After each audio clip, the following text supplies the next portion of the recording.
Now is the age of iron. Never by daytime will there be an end to hard work and pain, nor in the night to weariness, when the gods will send anxieties to trouble us. From Works and Days by Hesiod. Not a bad idea to start with a quote like that. Somber words from the Greek poet around 700 BCE, capturing the profound sense that a new era had dawned.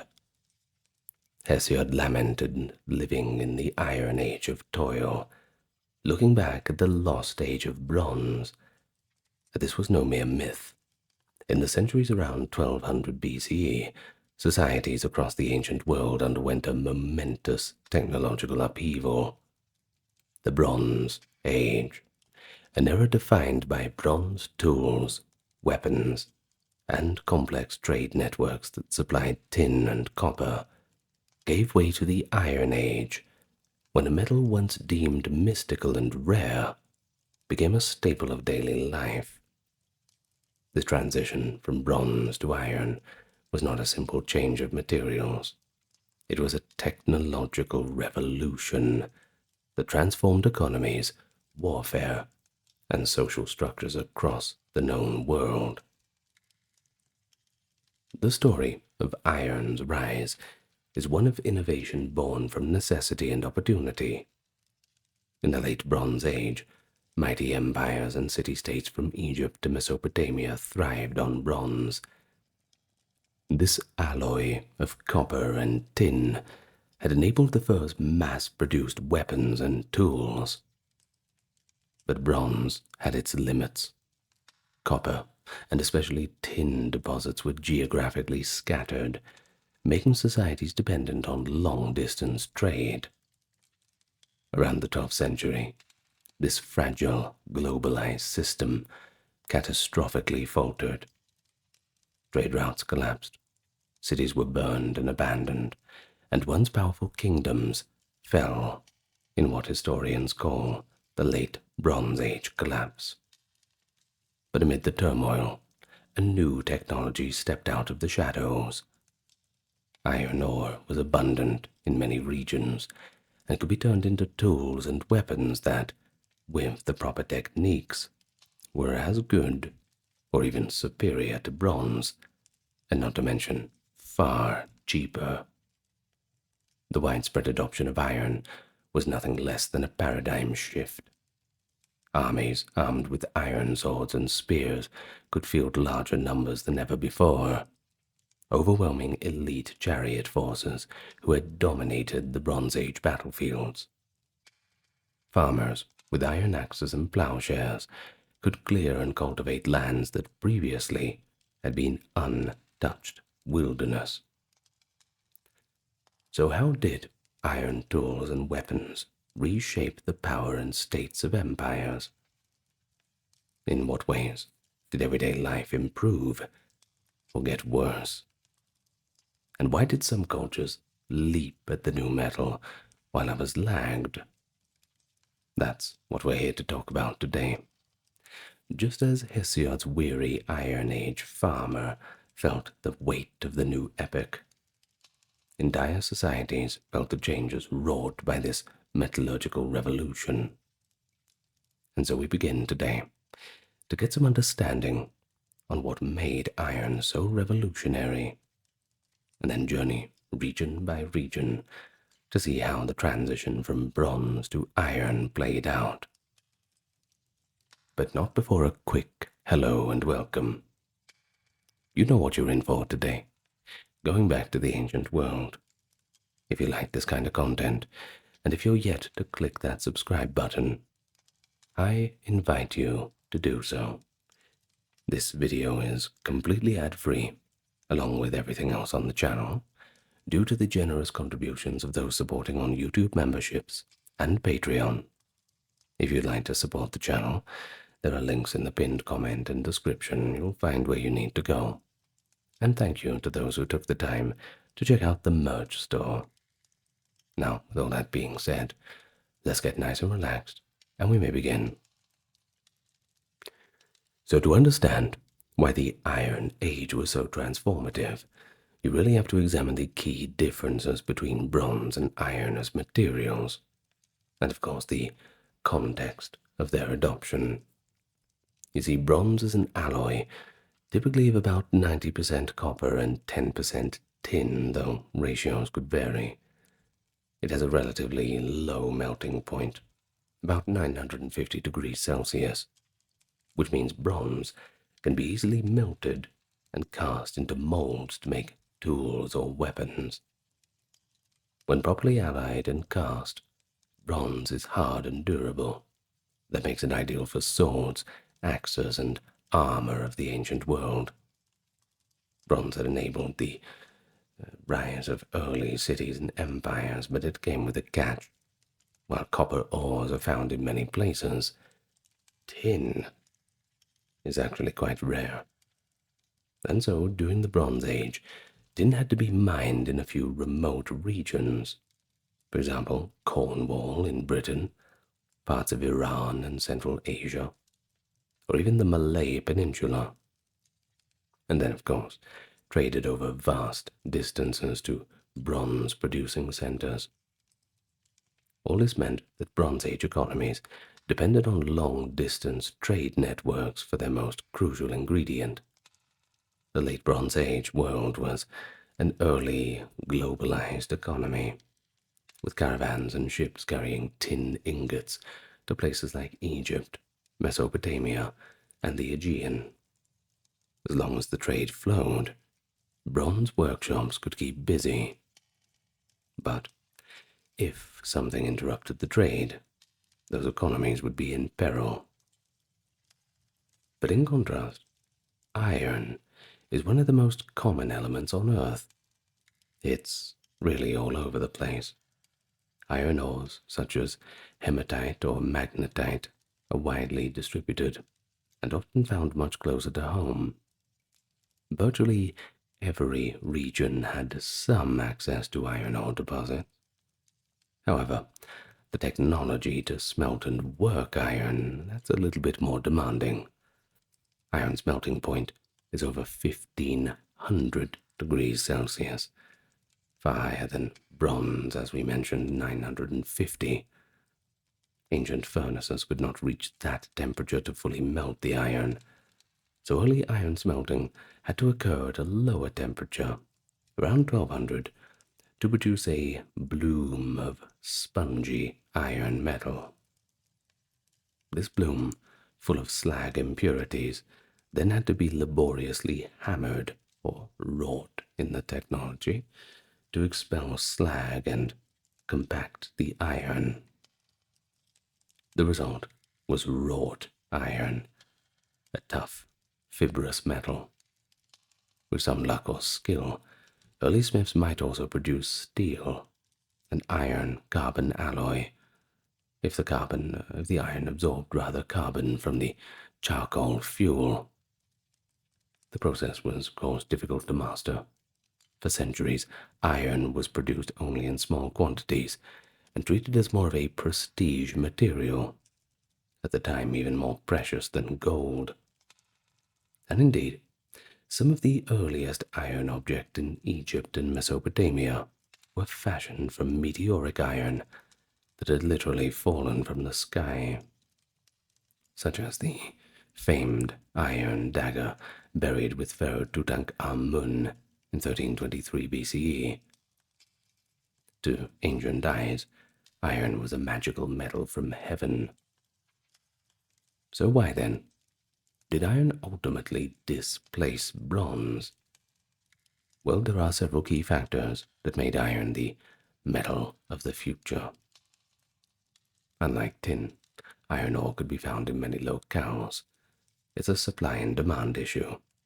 Once societies learned to smelt iron, they were no longer beholden to far-flung trades for metal, and its plentiful supply enabled production on a much larger scale than bronze.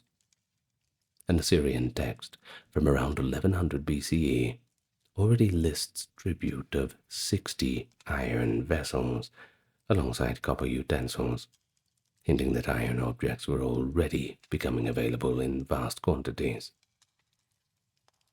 And then we have trade network disruptions. The late Bronze Age collapse, around 1200 BCE, saw major trade routes for tin and copper severed. If you want to learn all about that in detail, well, I have videos on that too. But let's stick with iron. Try not to get off track. Well, of course, at this time, societies faced metal shortages for bronze. And in this crisis, techniques for iron smelting, which had been slowly spreading in the late Bronze Age, suddenly became invaluable. With tin very scarce, substituting abundant iron was an economic necessity. The collapse had likely accelerated the adoption of iron, where previously bronze had been preferred. The next factor we have is military efficacy. While early wrought iron was not always superior to bronze in hardness, it could be made into excellent steel with the proper methods. Iron weapons, once carburized and quench-hardened, held sharper edges than bronze. Even more importantly, iron's abundance allowed more weapons for more warriors. A bronze sword or spearhead was a costly item. Iron made it feasible to arm large infantries pretty cheap. Plentiful iron enabled large armies of iron weapon soldiers to overwhelm the smaller ones whose primary weaponry was limited by bronze supply. Over time, advances in smithing, such as better forging techniques and tempering, meant iron and steel tools far outperformed their bronze counterparts. Next, we have to remember that iron was not only for war. Heavier plow tips, axe heads, sickles, and knives, made of iron that is, revolutionized agriculture. Iron plowshares could cut into harder soils and clear dense forests that bronze or stone tools just simply couldn't handle. And this meant new lands brought under cultivation, higher food production, and support for larger populations. In many regions, the Iron Age marks an agricultural expansion that fed the growth of cities and states. And in general, we have the factor of economic resilience. You see, once learned, ironworking could be a cottage industry or a state industry using local resources. It democratized access to metal tools in some sense. Even small villages near an iron source could, in theory, produce basic tools. Societies no longer needed the complex redistributive palace economies to acquire bronze. Ironworking knowledge spread among the independent blacksmiths, which in turn could diffuse power and wealth more broadly, though in some places, states tightly controlled it, mainly in China. We will talk about that a little later. But you must remember, the entire shift was gradual. After 1200, it wasn't a click of the fingers and all of a sudden everywhere had iron just overnight. Bronze just didn't vanish. Old habits die hard, I suppose. In many places, bronze and iron tools were used side by side for centuries. Ritual objects, luxury art, and certain tools continue to be made of bronze, which resists corrosion and is easier to cast into intricate shapes. Even as iron became the workhorse for weapons and farm implements, the Iron Age revolution of sorts unfolded over generations, and its effects were quite complex. Iron could empower common farmers or foot soldiers, but it could also fuel conquest and empire building by those who mastered the new technology first. So let's have a look at specific regions to witness the transition and how it played out on the ground, and how ultimately it changed the course of history in each case. But nowhere is this drama of the transition more evident than in the Near East. we talk about the Eastern Mediterranean and Southwest Asia. Around 1200 BC, the great kingdoms of the Late Bronze Age, that is the New Kingdom of Egypt, the Hittite Empire in Anatolia, Babylon, Mycenaean Greece, and a few more, were rocked by a wave of upheaval. And in the span of decades, cities that had stood for centuries were sacked or abandoned. Scholars attribute this late Bronze Age collapse to a combination of factors. That is, invasions by the mysterious sea peoples, internal rebellions and famines, drought, the breakdown of trade networks. They all played their part. And amidst all that, bronze became scarce. A letter from an Ugaritic king around this time plainly notes that there is no copper in his stores, underscoring that crisis in supply. And in the crucible of this crisis, iron moved from its status as a rarity to a necessity. The ancient Hittites of Anatolia were long thought to be the first to smelt iron. Indeed, Hittite texts from the second millennium mention iron, the Hittite word for it being amu, as a valuable material, and iron dagger blades have been found in Hittite royal tombs. An old theory suggests that Hittites kept iron smelting a closely guarded secret, only released to the world when their empire fell around 1180. While this secret technology is probably largely overstated in the legend, evidence now shows ironworking was already trickling out beyond Anatolia before the Hittite fall. It is true that the collapse of Hittite power coincided with iron's wider spread. Archaeologists have found the remains of an iron smelting workshop at Carchemish, dated to the 12th century BCE, just after the Hittite Empire's demise. It may be among the earliest direct evidence of iron production on an industrial scale. In the Levant, that is the eastern Mediterranean coast, including Canaan, usage of iron tools and weapons appears to increase gradually in the 12th to 11th centuries BCE, in the aftermath of the collapse. However, archaeological evidence always complicates this simple picture. Iron artifacts from the 12th to 11th century Philistine sites are actually quite rare. The Philistines, who hailed from the Aegean world, likely did not bring advanced ironworking know-how with them. In fact, iron technology in the Aegean lagged behind the Near East at the time. But one civilization, above all, harnessed the power of iron to build a war machine, and that is Assyria. The Neo-Assyrian Empire, 900 to 612 BCE, based in northern Mesopotamia, became the first true iron-armed superpower. Assyrian kings of this period equipped their massive armies with iron weaponry en masse, something no Bronze Age empire could have done. A typical Assyrian infantryman by the 8th century carried an iron-tipped spear and an iron sword at his side. Assyrian iron swords, often of the new, longer cut and thrust style, and iron daggers gave them lethal close combat ability. Even the wheels of Assyrian chariots were reinforced with iron rings for durability. According to later historical summaries, the Assyrians were the first to use iron to make their weapons on a large scale, and gave them quite an advantage. That advantage, of course, is borne out in their conquest.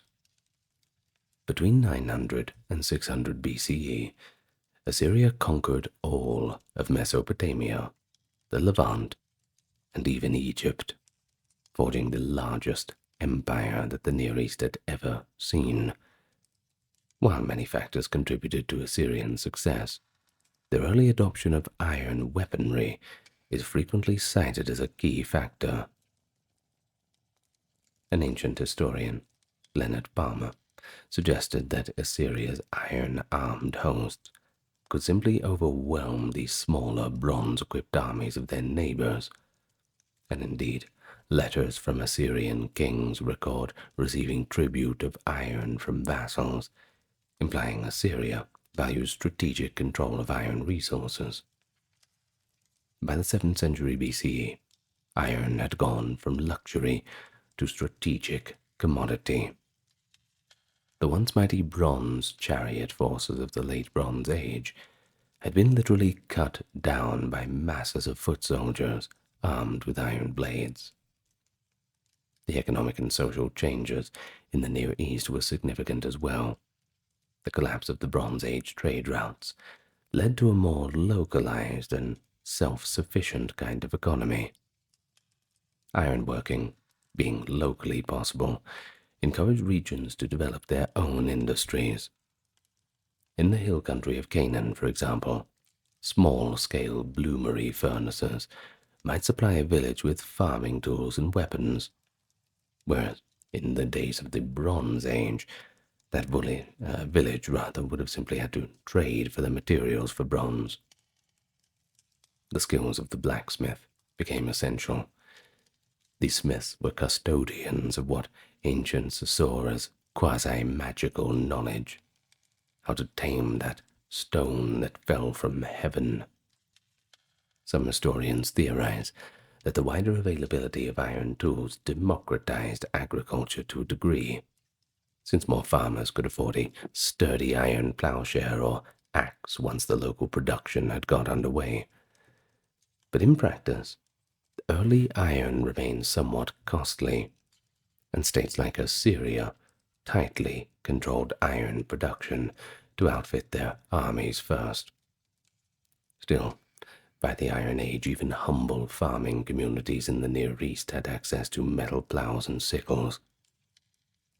We hear from the Old Testament, for instance, it mentions ordinary tools like iron threshing boards and axes, and one vivid story in 2 Kings 6:5 describes a man lamenting that, quote, the iron axe head fell into the water, and it was borrowed, showing that iron axes were valuable enough to borrow, but common enough to be in use by normal people.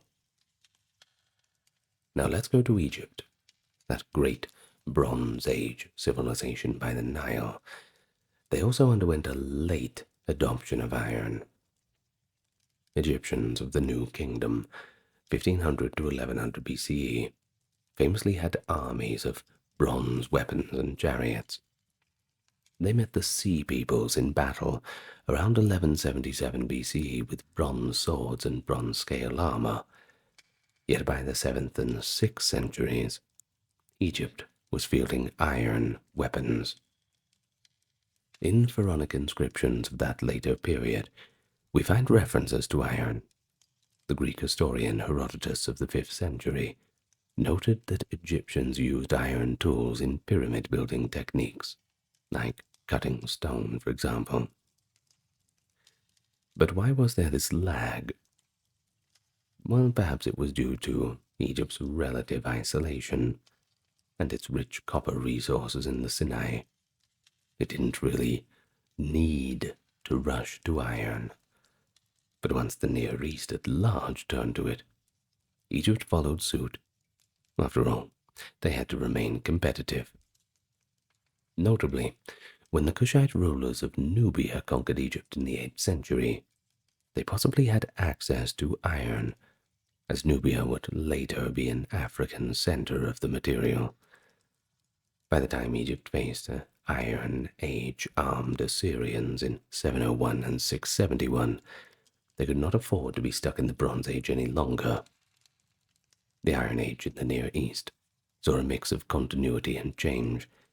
Age-old civilizations persisted, but they armed and tooled themselves with a new metal, and often fell under the sway of iron-wielding imperial powers.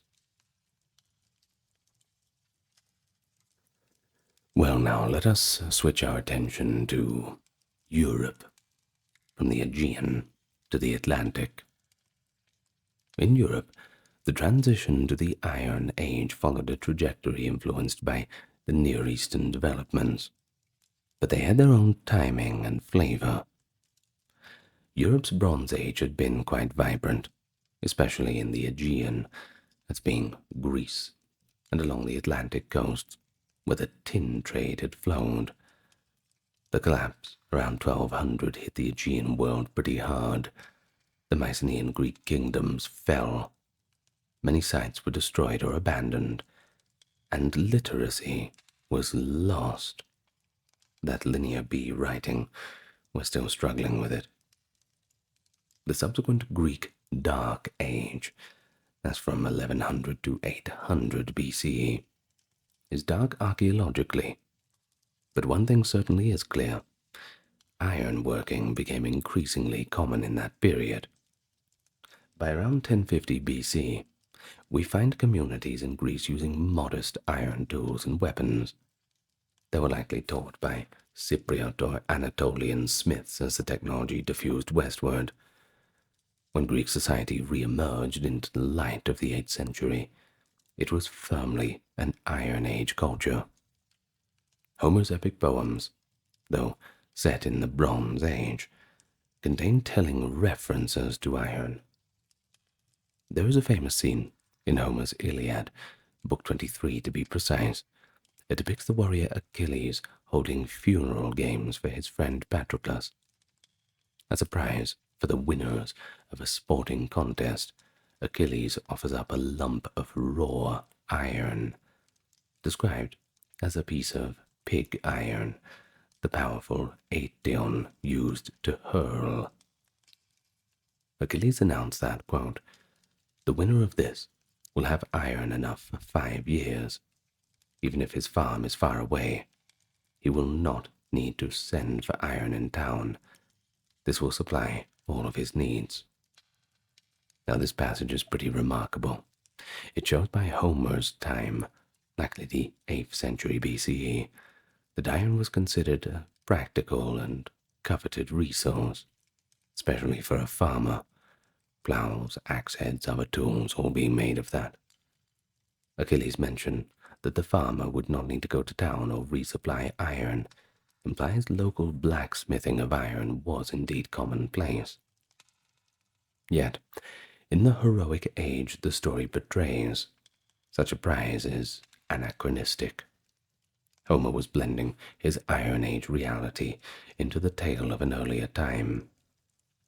The Greeks had not had iron during the Trojan War, if it occurred around 1200 BCE, but by Homer's day, they could not imagine life without iron.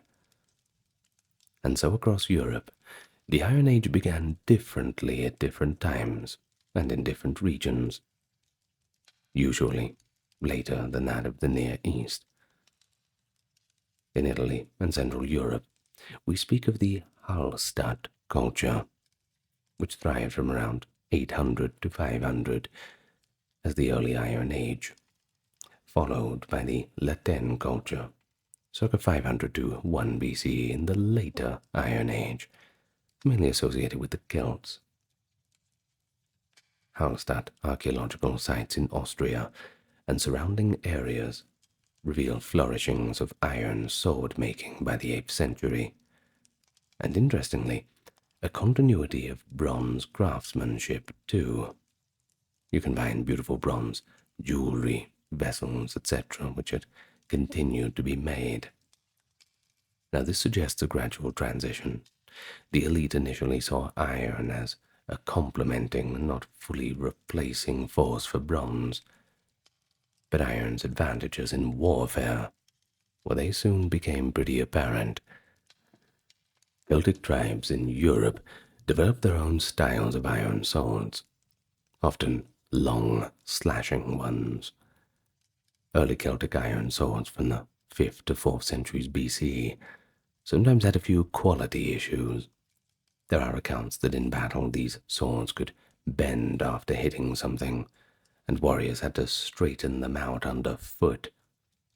Polybius, a Greek historian, describes a battle in the 3rd century BCE where Gallic warriors wielded longswords that bent on impact. Quote, after one strong blow, the blade bent, and they had to straighten it with the foot before striking again. Now, why was this?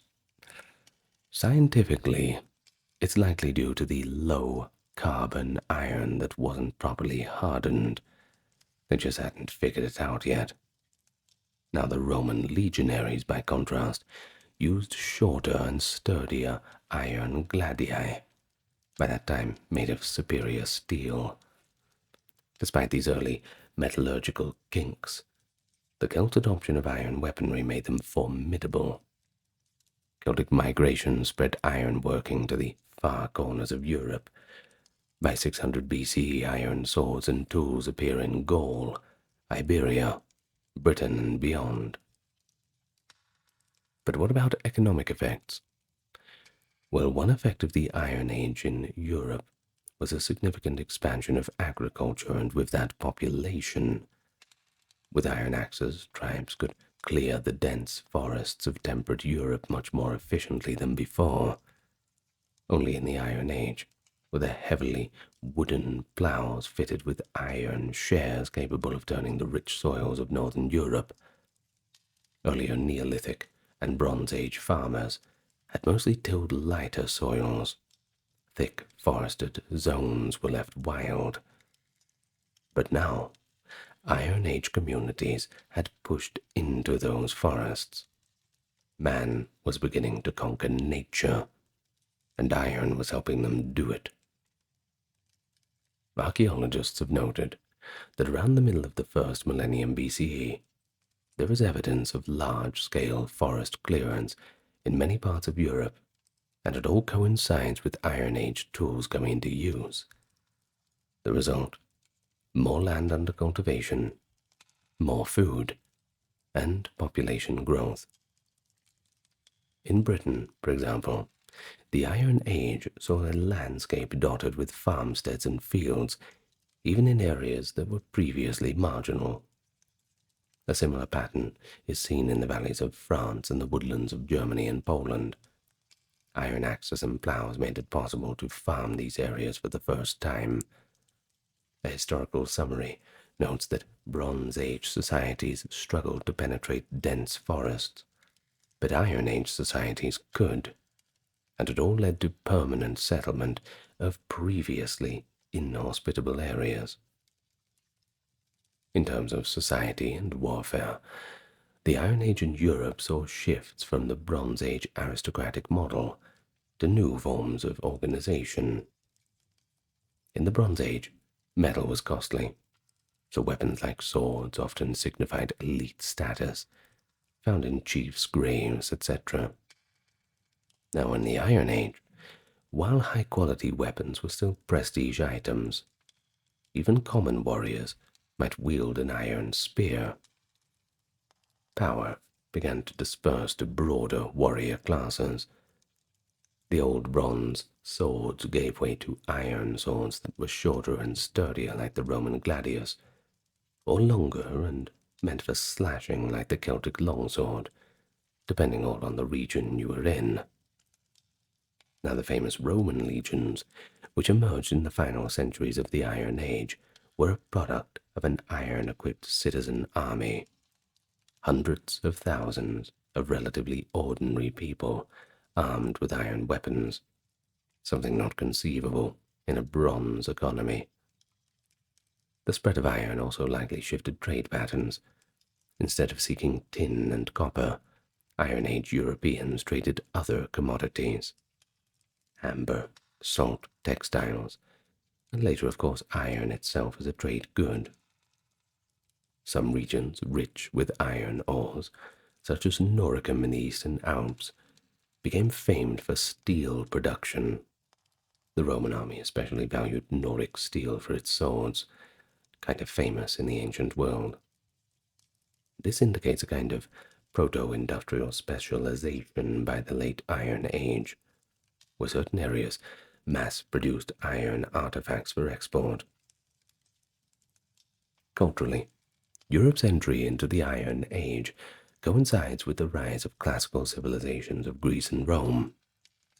Now it is tempting to draw a conclusion. Without iron, the vast armies of Persia, Greece, and Rome that clashed in the first millennium would have been impossible to equip. The Greek hoplite infantryman, with his iron-tipped spear and iron sword, called the chiphos, by the way, was the backbone of the city-state armies. The Roman expansion in Italy, from the 5th to 3rd century BCE, saw them defeat peoples like the Samnites and the Etruscans, all using iron weaponry.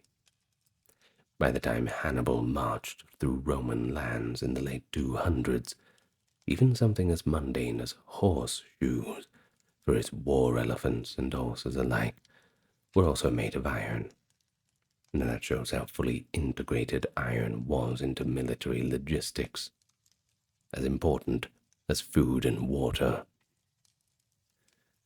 We also have another poignant artifact that bridges Bronze and Iron Age Europe, and that's the large number of hoards, that is, collections of bronze tools and weapons, just buried in the ground around the time iron was coming in. In places like France and Britain, archaeologists have found hoards where bronze swords, spears, and axes were deliberately deposited, possibly as ritual offerings marking the end of an era, or as a scrap metal intended to be recycled later. Some of those caches were never retrieved, perhaps because iron made the bronze less urgent to recover. But it's as if those objects were the last remnants of an age being ceremonial closed out. Meanwhile, new types of artifacts appear: iron knives and scissors, farming tools, woodworking tools, iron saws and chisels greatly improved carpentry. That's one thing we can certainly say. Of course, weapons too. By the time Caesar wrote his commentaries on the Gallic War in the 50s BCE, he could remark that the Gauls had excellent iron production in certain areas, even if their swords occasionally bent. He also noted something interesting. The Celts still valued bronze for ornate helmets and trumpets, but they depended on iron for swords and spearheads. Now, that is a clear, functional division between the metals. And once again, I suppose, old habits die hard. Well, let's get ourselves out of Europe and towards the Indian subcontinent, as it presents a fascinating case with the Bronze Age transition, because the collapse and renewal pattern took a somewhat different form. The Bronze Age urban civilization of the Indus Valley, Harappa and Mohenjo-daro, 2600 to 1900 BCE, had already fallen centuries before iron technology had appeared. India's Vedic age, roughly 1500 to 600 BCE, spans the time frame where iron came into use. The early Vedic period, 1500 to 1000, following the Indus collapse, saw Indo-Aryan pastoralist tribes dominate northwest India. Their material culture initially was Chalcolithic, that being copper and bronze with stone. But sometime around 1200 to 1000, ironworking entered the subcontinent, likely via contact with West Asia or Central Asia, possibly developed indigenously in small pockets. Archaeological sites in the Gangetic Plain, such as Panchet, for an example, show iron artifacts like small knives or points from around 1000. By the 9th and 8th centuries, in the Piedmont regions of the western Ganges and Deccan Plateau, iron tools became a lot more common. Indian literary sources give clues about this metallurgical shift. The sacred Vedic texts use the Sanskrit word ayas to mean metal. In the oldest hymns of the Rig Veda, ayas probably refers to bronze or copper, since true iron was not yet widely known. But later texts start distinguishing types of ayas. The Yajurveda and the Atharvaveda, finalized perhaps 900 to 800 BCE, use the term Syama ayas, literally black metal, to denote iron. This indicates that by the late Vedic period, people were aware of a new metal that was dark and unlike the shining red-yellow of copper bronze. Indeed, Syama ayas is identified as iron by traditional commentators. Thus, the Vedas themselves chronicle the coming of the Iron Age to India, allowing feats not attainable with softer metals. Another later Vedic text praises the god Indra's bolt as made of black metal, suggesting iron weapons were held in quite a bit of reverence. But the most significant impact of iron in India was on agricultural and settlement expansion. The Indo-Gangetic plains, especially the eastern Gangetic region, modern Bihar and eastern Uttar Pradesh, are richly fertile, but were anciently covered in dense jungle and had a heavy clay soil. Early farming in India was concentrated in the northwest of the Indus Valley. The mid-Ganga basin remained largely untamed in the Bronze Age. That changed with iron tools. Iron axes enabled the clearance of thick forests in the Ganges Valley. Iron plowshares could break the hard alluvial soil of the region much more effectively than wooden plows. It's been argued that this technological edge was the catalyst known for what is called as India's second urbanization, the first, of course, being the Indus Valley cities. From about 800 to 500 BCE, dozens of new towns and cities sprang up in the Gangetic Plain. Places like Sravasti, Patalipatra, Taxila, and many more. Many of these were the capitals of the Mahajanapadas, the 16 great kingdoms or republics in early Indian history. Literature and archaeology both suggest a leap in population and urban growth in this period. The introduction of iron is frequently credited as the prime driver. Well, archaeological finds certainly do confirm that by the 6th century BC, the use of iron was widespread in northern India. Excavations at sites like Hastinapur and Atranjagera have yielded numerous iron implements: plough points, sickles, knives, axes, and nails, all dated to around 700 to 600 BCE. Now, not only were these tools present, but metallurgical analysis shows the smiths had learned techniques to harden iron, essentially making a form of mild steel. One find at Righat, near Varanasi, shows iron tools made from ore obtained in the distant South Bihar region named Singhbhum, indicating an organized acquisition of raw material and skilled production. The proliferation of iron tools corresponds with references in texts like the later Vedic Brahmanas and Upanishads that mention iron explicitly, as well as early Buddhist and Jain literature from the 6th and 4th centuries BCE that speaks of everyday activities involving iron, from sowing seeds with iron-tipped plows to forging weapons. Now, speaking of weapons, in terms of warfare, the Iron Age in India likely shifted the balance of power. In Vedic terms, conflict was often limited to relatively small-scale tribal battles. But by 500 BCE, we have large infantry armies, cavalry, and new fortification techniques. The Mahabharata epic, while mythologized, reflects on an Iron Age milieu of massive battles.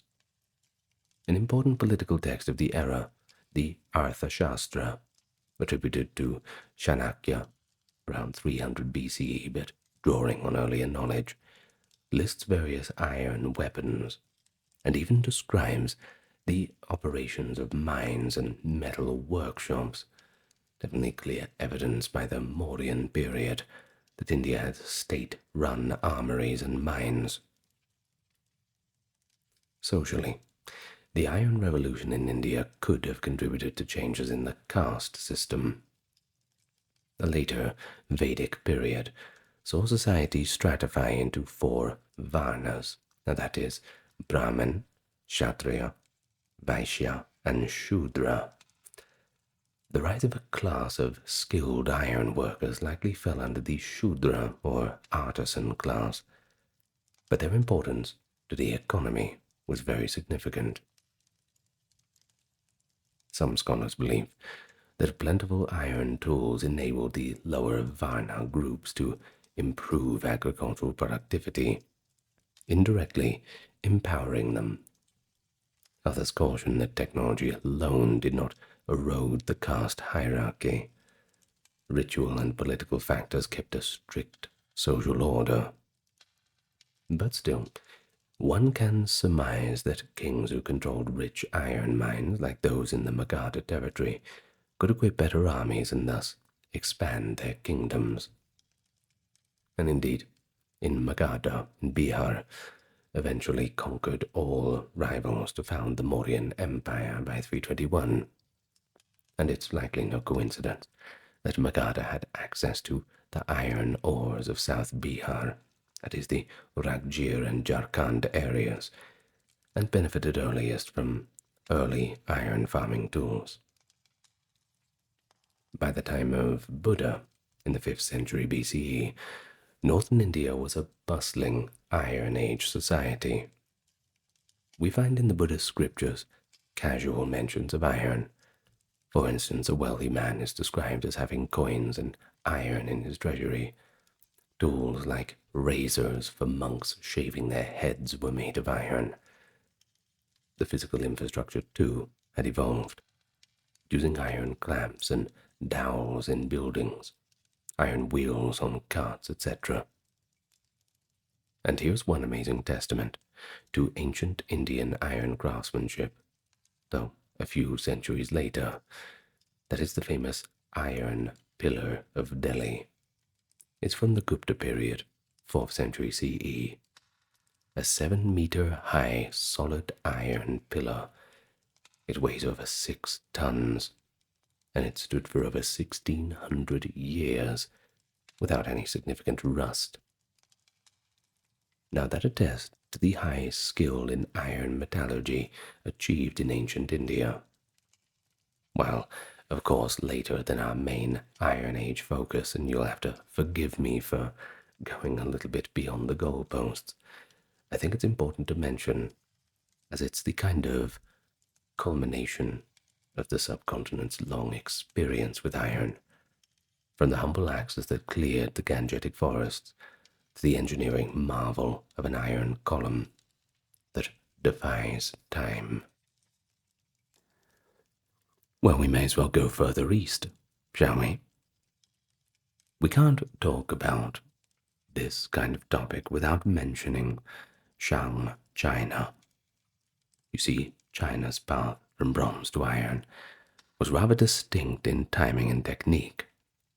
The Chinese Bronze Age under the Shang dynasty, 1600 to 1046, and the Western Zhou dynasty, 1046 to 771, was marked by sophisticated bronze ritual, vessels, and weapons. The bronze casting tradition in China was extraordinarily advanced. Piece mold casting allowed large and ornate objects like the famous Ding cauldrons. This strong bronze culture meant that there was less immediate pressure to adopt iron early. And indeed, as the Near East was collapsing into the Iron Age around 1200, China was at the height of its Bronze Age Shang civilization. However, by the later Zhou period, especially during the Eastern Zhou era, 770 to 256, iron made its debut and then spread rapidly. Tradition holds that iron working in China began in the spring and autumn period, that is the early Eastern Zhou, 8th to the 6th centuries BCE. Archaeological evidence seems to support this too. The earliest iron artifacts in China, likely wrought or meteoric iron, date from around the 9th century BC, found in sites in today's Xinjiang and maybe the northwest, possibly via contact with the Central Asian peoples. But the real breakthrough was the invention of cast iron. By the 5th century BCE, during the Warring States period, the Chinese had developed blast furnace capabilities, and that means that they could melt iron fully and cast it into molds. Now this is a big deal, as you can imagine, a remarkable innovation. And in most of the world at that time, iron was wrought by the bloomery process and couldn't be fully liquefied. But the Chinese had figured it out. Chinese metallurgists achieved high-temperature furnaces, perhaps by using large bellows and different furnace designs, and began producing cast iron, which, by the way, has a very high carbon content, making it hard but brittle. And then, of course, decarburizing it to make wrought iron or steel. One source notes that cast iron in China appears as early as the 8th century BCE, a millennium and a half before Europe would master it. At the Warring States period, that is the 5th to 3rd century BCE, iron tools were widespread, and the technology was well developed. Once again, dramatic impact on agriculture. In the fertile North China Plain and along the Yellow River, the soil is actually light and easily worked. The early Chinese farmers were doing just fine with wooden or bronze ploughs. But the expansion of cultivation into southern China, the Yangtze Basin with its tougher soils and lush forest, and upland areas, was facilitated by iron tools in this period. Iron axes helped clear forests in regions like the Middle Yangtze. Perhaps more importantly, though, iron tools greatly improved efficiency. An iron spade or plowshare lasts a lot longer and tills more effectively than a bronze or wooden one. Chinese sources from the Han Dynasty, looking back, credit the spread of iron plows and the 2-oxen-heavy iron plow with boosting the agricultural output. Archaeological excavations have uncovered the flat, V-shaped iron plowshares from the Warring States era. With these, the Chinese farmers could dig deeper and turn soil faster. Irrigation and iron tools together yielded surpluses that supported the growth of cities and a more stratified society. One research study concludes, iron tools were widely used during the Warring States period. Iron agricultural tools occupied a dominant position, which led to an unprecedented revolution in farming methods. Of course, the result is a surge in population and economic output, fueling the rise of larger states. It's certainly no accident that during the Eastern Zhou, the Chinese population and urbanization levels increased substantially. And of course, new philosophical schools, Confucianism, Taoism, emerged amid all of these social changes. Of course, in terms of warfare, we also saw a revolution in China. The early Zhou military was much like the late Bronze Age armies elsewhere. Aristocratic chariot warriors and some infantry largely armed with bronze spears, daggers, and arrowheads. But by the Warring States period, warfare had transformed into massed infantries and cavalries, states like Jin, Zhu, and Wei deployed tens of thousands of foot soldiers. To arm these multitudes, they needed huge quantities of weapons. Bronze continued to be used for some weapon types, notably bronze arrowheads in crossbow bolts, and bronze parts in the complex mechanisms like the triggers.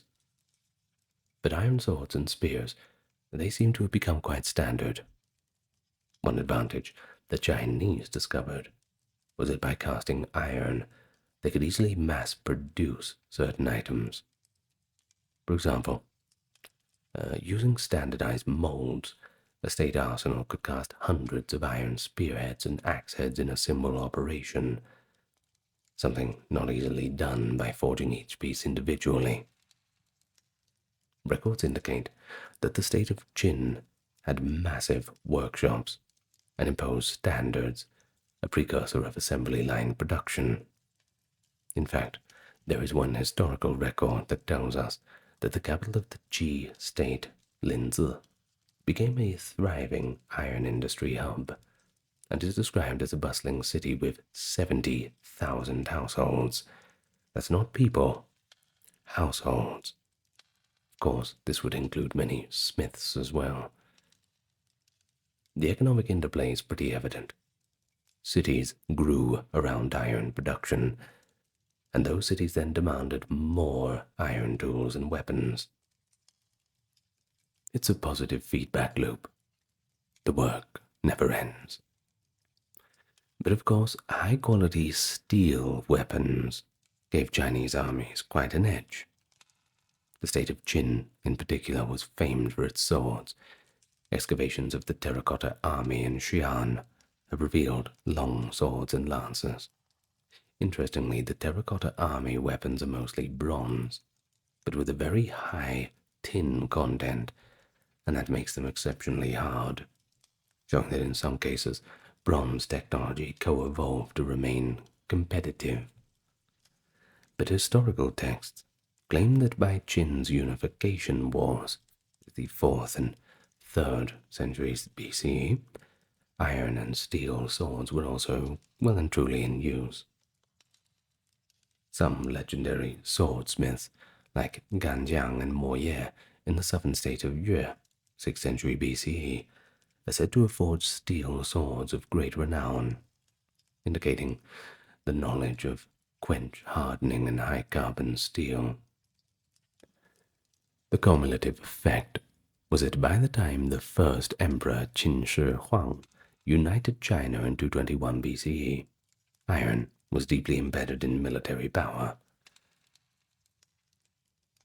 After unification, the Qin and the succeeding Han dynasty even made ironworking a state monopoly to control its criticalness of resource, with the famous Discourses on Salt and Iron debate in 81 BCE, records scholars arguing about the government's monopoly on iron and smelting, all established, of course, to fund the treasury.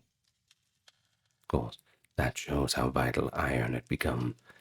It was compared to salt, another essential, as a commodity the state must oversee.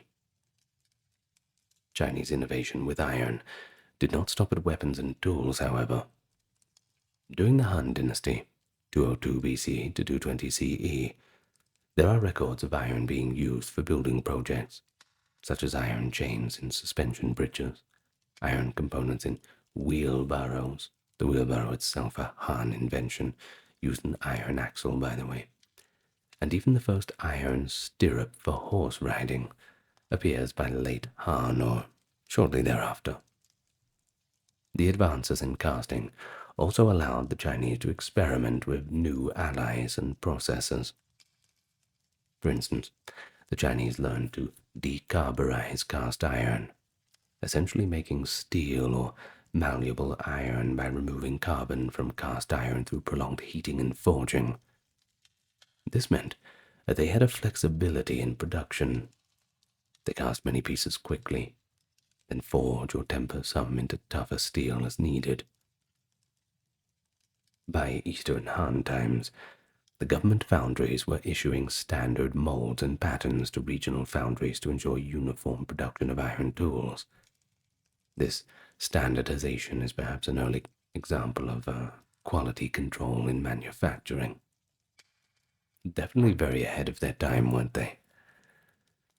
Societally, though, the wide use of iron in China coincided with the weakening of the old nobility and the rise of a more merit-based bureaucracy. You see, in the Bronze Age Shang and Zhou periods, bronze ritual vessels were a key symbol of aristocratic authority. Only the elite could command the labor and resources for bronze production. In the later Iron Age, power had shifted. The Qin and Han emperors derived authorities not from bronze ritualism, but from strong centralized institutions like laws, bureaucrats, and armies. Iron weaponry helped break the feudal structure of Zhou by empowering centralized armies that could crush feudal lords. But on the other hand, iron tools put productivity into the hands of the masses.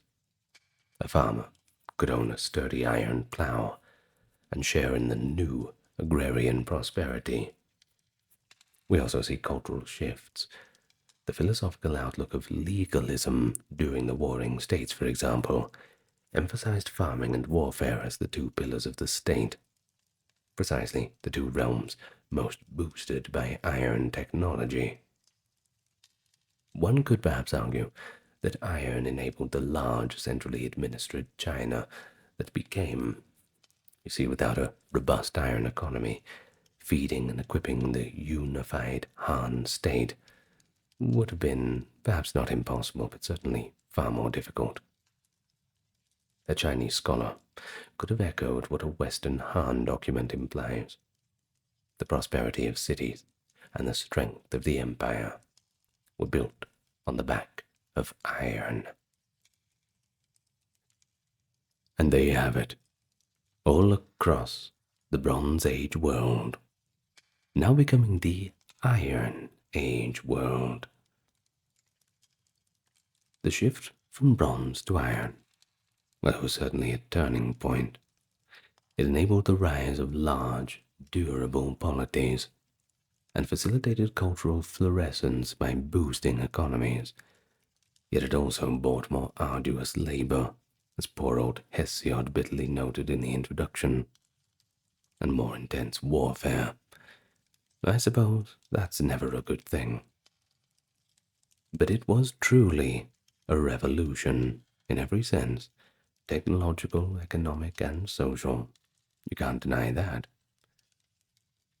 Well, it matters not just because of the metal itself, but because of how that metal changed human trajectory. So when we think of the ancient world forging its destiny, we can quite literally imagine those blacksmiths at their forges, hammering glowing iron blooms on anvils, and hammering out the future of human civilization. The legacy of those nameless smiths is the world that classical civilizations inherited, and we continue to build upon it today. Who knows when our next revolution is about to begin? Thank you so much for joining me. I hope you learned what you wanted to learn. Perhaps you encountered something you didn't expect. But I found it interesting. Thank you so much, everyone. I would like to remind you that the video was ad-free due to the generous contributions of those on Patreon and YouTube memberships. I'd like to thank the top-tier members now. It's Dark, Kimberly, Christine, Sally, Ember, Susan, Cameron, Legitmus, Gary, Charlene, Lynn, Therese, Katiana, Nicholas, Ulfed, Neo, Alexander, Charles, Christine, Dr. Neuronerd, Erin, Jaden, Jim, Jeffrey, Jessica, Madeline, Melissa, Orthodox Review, Scott, Shell, Wendy, Josie, Sarah, Ryan, Thor, Cameron, Stefan, Kevin, HMSHH, Crystal, Talvery, Anthony, Lucy, Brandon, Gugu Bubonic, Nicholas, Craig, and Nephthys. Thank you all so much. And once again, I will say that it has been a pleasure to be with you again. More fascinating topics to cover in the future. No, we are not slowing down at all. That is for sure. So good night, everyone, and I will see you whenever you feel like returning. Lots of love to you all around the world, and farewell for now.